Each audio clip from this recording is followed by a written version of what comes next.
செல்வமகள் அழகை போல் ஒரு சில்லென்ற சங்கீதம் கேட்டதில்லை. தேராட்டம் வருவாளோ இல்லை ஏமாற்றம் தருவாளோ?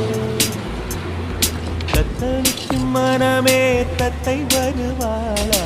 முட்டு இதழ் முத்தம் ஒன்று தருவாளா? கொஞ்சம் பொருள் கொலு சொல்லி கேட்கிறதே, என்னை தாராட்ட வருவாளோ? நெஞ்சில் பூமஞ்சம் தருவாளோ? கங்க தேராட்டம் வருவாளோ? என்னது நியாயம்? இல்லை ஏமாற்றம் தருவாளோ? என்னது நியாயம்? எடுக்கலையா? எடுக்கலையா? என்ன சொன்ன? கூட்டம் சேர்த்தவன் எல்லாம் ஜெயிக்க முடியாதுன்னு சொன்ன இல்ல, உண்மைதான். ஆனா என்கிட்ட இருக்கிற கூட்டம்